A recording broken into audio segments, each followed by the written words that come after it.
올해 하반기 들어서면서 여러 공공임대주택의 물량들이 본격 쏟아지기 시작했습니다.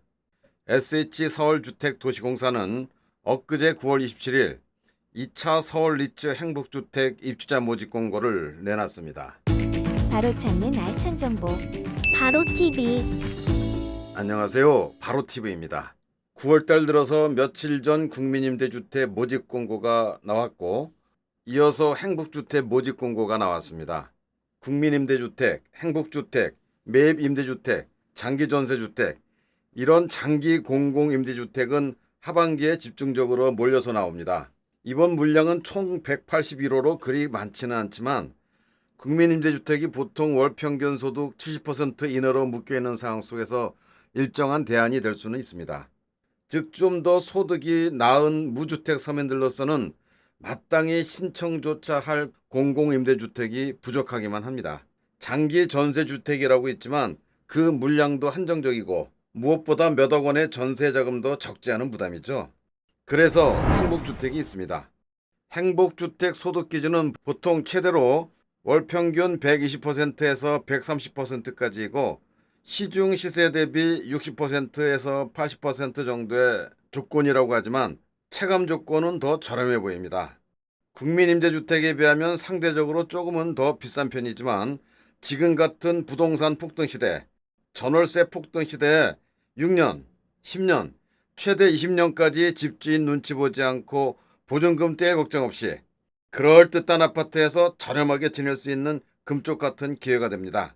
좋은 정보를 충분히 습득하시고 설계를 잘하셔서 대박 당첨나시기 바랍니다. 이번 행복주택 신청과 관련해서는 SH서울도시주택공사 콜센터 1600-3456 이쪽으로 문의하면 여러 가지로 편리합니다.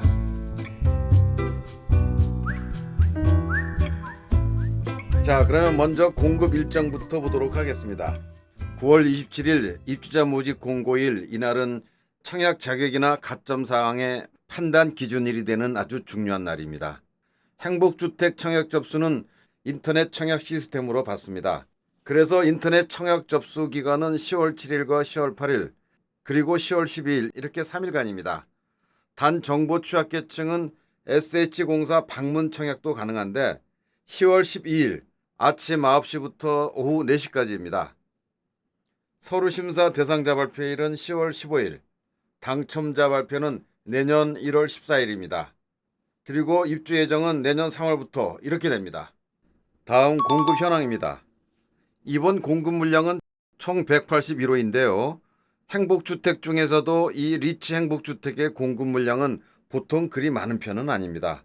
신규 공급이 54호, 재공급이 127호 이렇게 되는데 공급 지역은 성북구, 양천구, 용산구, 성동구, 종로구, 은평구, 동작구, 동대문구, 서대문구, 노원구, 영등포구, 마포구, 송파구, 강동구 이렇게 서울 총 25개 자치구 중에서 14개 구가 해당됩니다. 이 행복주택은 대학생 계층과 청년 계층, 신혼부부 및 한부모 가족, 고령자, 주거급여 수급자 보통 이렇게 나눠지는데 이번에는 주거급여 수급자는 해당이 되지 않습니다. 자, 각 공급주택을 상세히 검토하기 전에 일반 공급과 우선 공급을 간단히 설명드리는 게 좋을 것 같습니다. 대부분의 대상과 계층에는 일반 공급, 우선 공급이 나눠져 있기 때문인데요.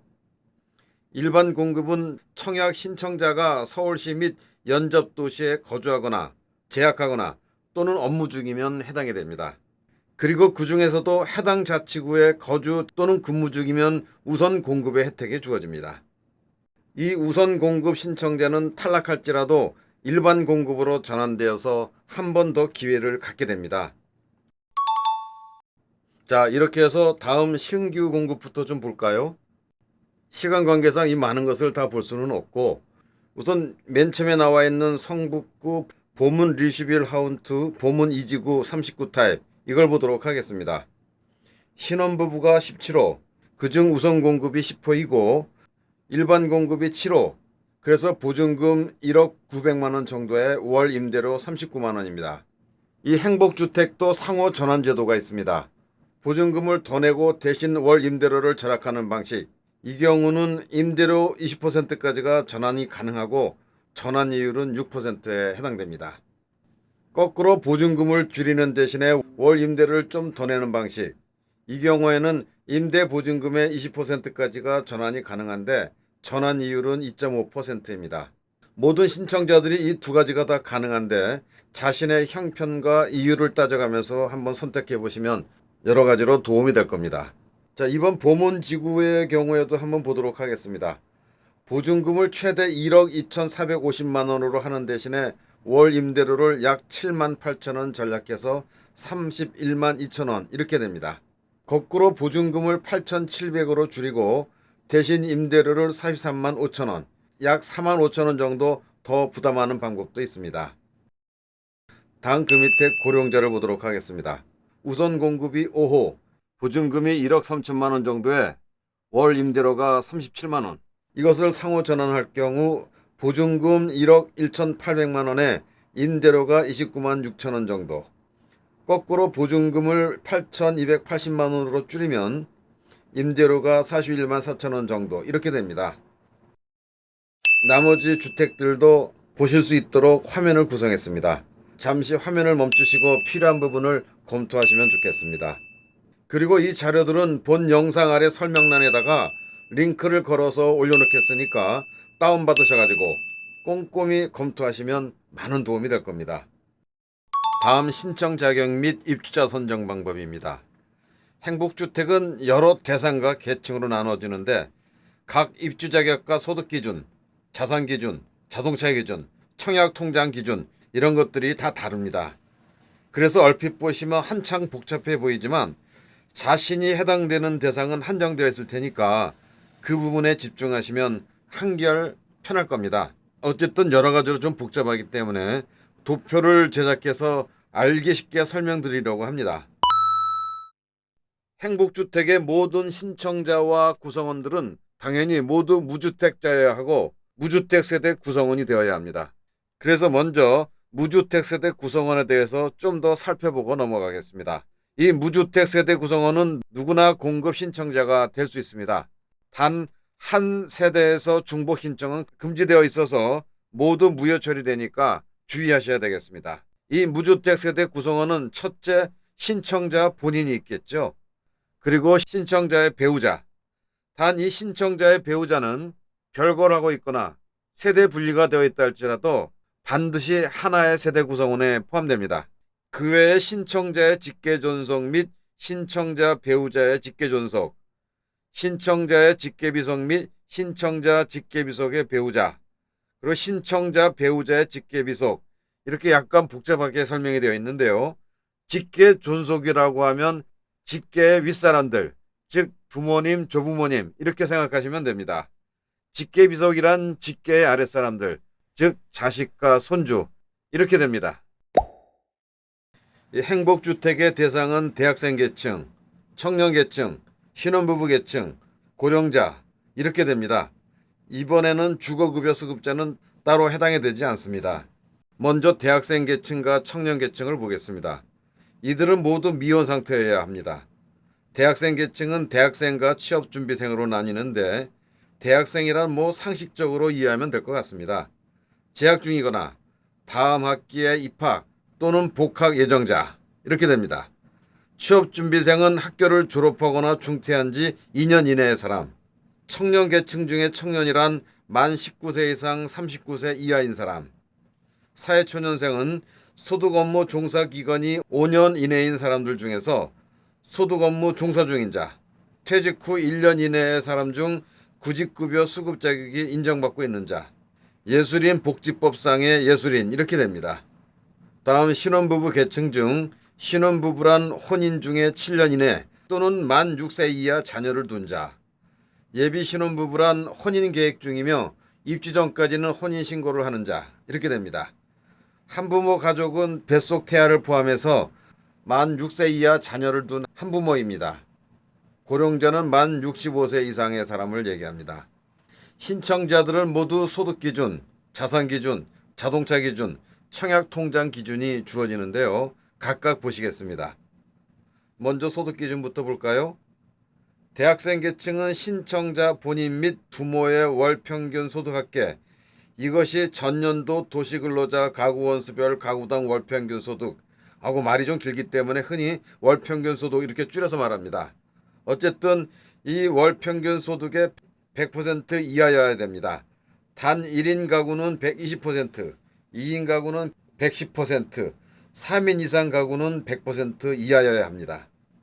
청년 계층도 대학생 계층과 마찬가지입니다.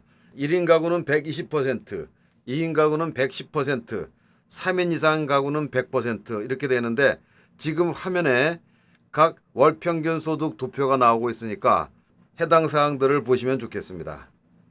다음 신혼부부 한부모 가족 계층인데 이분들은 모두 맞벌이 2는 130%, 맞벌이는 120%, 2인 가구는 110%, 3인 이상 가구는 100% 이렇게 됩니다. 다음 고령자는 1인 가구의 경우는 120%, 2인 가구는 110%, 3인 이상의 가구는 월 평균 소득이 100% 이내여야 합니다. 다음 자산 기준입니다. 대학생 계층은 신청자 본인 자산만 봅니다.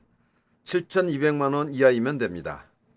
청년 계층은 세대 합산 총 2억 5,400만 원 이하입니다. 신혼부부 그리고 한부모 가족 계층과 고령자는 세대 합산 2억 9,200만 원 이하입니다. 자동차 기준도 보겠습니다. 대학생 계층은 자동차 소유하면 안 됩니다. 청년 계층과 신혼부부 한부모 가족 계층 그리고 고령자의 경우는 자동차 가액이 3,496만 원 이하입니다. 청약 저축의 경우 대학생 계층은 해당 사항이 없고 청년 계층과 신혼부부 한부모 가족은 입주 전까지 가입을 해야 합니다. 고령자도 해당 사항은 없습니다. 자, 이제 거의 막바지에 다 왔습니다. 마지막까지 좀 더 집중하셔가지고 좀 더 풍부하고도 알찬 정보가 취득되면 좋겠습니다. 이번에는 일반 공급과 우선 공급에 관한 이야기입니다. 이미 앞에서 말씀드렸습니다만 각 계층별로 약간의 차이가 있기 때문에 이렇게 보충 설명드리는 겁니다. 이미 말씀드렸다시피 서울시나 서울시 연접도시 여기에 거주하거나 재학 중이거나 소득근무 중인 분 이런 분들이 일반 공급 자격을 가질 수가 있습니다. 그리고 이분들 중에서 신청주택이 위치한 서울시 해당 자치구에 거주하거나 소득 근무 중인 분들 이분들이 우선 공급 자격을 얻을 수가 있는 겁니다. 단 대학생 계층은 우선 공급이 없고 서울 또는 서울 연접 지역 거주자나 대학 재학 중인 분 이분들이 1순위이고 이하 2, 3순위는 화면의 도표를 참조 바랍니다. 경쟁 시 선정 기준은 순위, 그 다음에 추첨 이 순서로 진행이 됩니다. 그 외 각 계층 대상별 우선 공급 배점과 선정 기준 이것들은 화면에 일목요연하게 종합 편집해 놨습니다. 이렇게 해서 지금까지 2021년 제2차 서울 리치 행복주택 모집 안내 말씀을 드렸습니다. 거듭 말씀드립니다만 본 영상 아래 설명란에 링크해 놓은 공고문과 같은 관련 자료들을 다운받아서 검토해 보시길 권해드립니다. 그리고 이미 말씀드렸습니다만 이제 연말로 갈수록 각종 공공임대주택 모집 공고들이 터져 나옵니다. 특히 주택 종합저축과 배정 관리에 유의해 주시고 정확한 정보에 많은 관심을 가지셔가지고 알차게 설계하셔서 이 어려운 시기에 당첨의 기쁨을 맛보실 수 있다면 정말 좋겠습니다. 저희 바로TV도 그때그때 충실한 정보를 제공하기 위해서 좀 더 노력하겠습니다. 지금까지 시청해 주셔서 깊이 감사드립니다.